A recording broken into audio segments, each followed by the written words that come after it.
Parent बनना honestly किसी भी फैमिली में सबसे बड़ी खुशियों में से एक है। जिस पल आप अपने बच्चे को पहली बार गोद में लेते हैं, आपकी पूरी दुनिया बदल जाती है।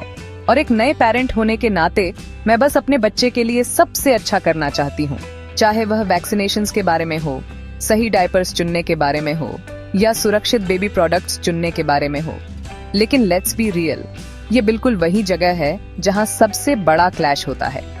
एक तरफ हमारी ग्रैंडमदर्स और मदर्स की एडवाइस है जो सालों की ट्रेडिशन पर बेस्ड है, दूसरी तरफ science backed modern parenting methods की दुनिया है। आइए बात करते हैं कि आज के पेरेंट्स कैसे सोचते हैं। हम सब रिसर्च के बारे में हैं, राइट? मैं इंटरनेट चेक करती हूँ, अपने डॉक्टर की सलाह मानती हूँ और उन गाइडलाइंस पर टिकी रहती हूँ जो रियल स्टडीज पर बेस्ड हैं। मैं हाइजीन और कंफर्ट के लिए डायपर्स यूज करती हूँ, सिर्फ कन्वीनियंस के लिए नहीं। मैं 6 महीने तक एक्सक्लूसिव ब्रेस्ट फीडिंग करने की कोशिश करती हूँ, बिल्कुल वैसे ही जैसे WHO रिकमेंड करता है। वैक्सीनेशंस, मैं यह मेक श्योर करती हूँ कि मेरे बच्चे को हर सिंगल शॉट टाइम पर मिले, नो एक्सक्यूजेस। और जब बेबी प्रोडक्ट्स की बात आती है तो मैं हाइपोएलर्जेनिक, पैराबेन फ्री और पीडियाट्रिशियन अप्रूव्ड ऑप्शंस ढूंढती हूँ। गोल सिंपल है, मैं चाहती हूँ कि मेरा बच्चा हेल्थी और सेफ बड़ा हो, ओल्ड बिलीफ्स के प्रेशर के बिना जो आज की दुनिया में फिट नहीं हो सकते।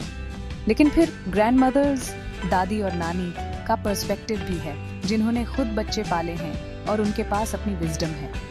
मैंने ऐसी बातें सुनी हैं जैसे हमारे टाइम में हम सिर्फ क्लॉथ नैपीज इस्तेमाल करते थे, डायपर्स बच्चे को खराब कर देंगे, या इतने वैक्सीन्स मत दो, इससे उनके शरीर पर असर पड़ेगा। और ऑफ कोर्स सिर्फ मस्टर्ड ऑयल मसाज ही बेबीज के लिए अच्छी है।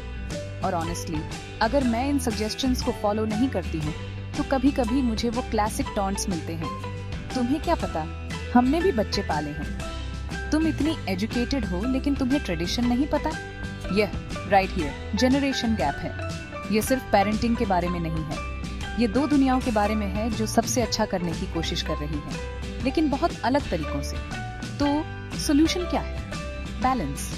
मैं रिसर्च का रिस्पेक्ट करने की कोशिश करती हूँ क्योंकि मेरे बच्चे की हेल्थ नॉन नेगोशिएबल है, लेकिन मैं अपने एल्डर्स की फीलिंग्स का भी ऑनर करने की कोशिश करती हूँ। मैं एक्सप्लेन करती हूँ जेंटली कि मैं एक नया मेथड क्यों चुन रही हूँ, और जब डाउट में होती हूँ मैं डॉक्टर को फाइनल से देने देती हूँ। इस तरह कम कंफ्यूजन होता है, कम आर्ग्यूमेंट होता है और घर में ज्यादा पीस रहती है। At the end of the day modern parenting science पर ग्राउंडेड है, लेकिन हमारे एल्डर्स का एक्सपीरियंस भी प्राइसलेस है। एक बच्चे के लिए सबसे अच्छा एनवायरनमेंट वह है जहाँ दोनों पक्ष सुनते हैं, समझते हैं और सही इन्फॉर्मेशन शेयर करते हैं। इस गैप को ब्रिज करना हमेशा इजी नहीं होता, लेकिन थोड़ी पेशेंस और ढेर सारे लव के साथ यह डेफिनेटली पॉसिबल है।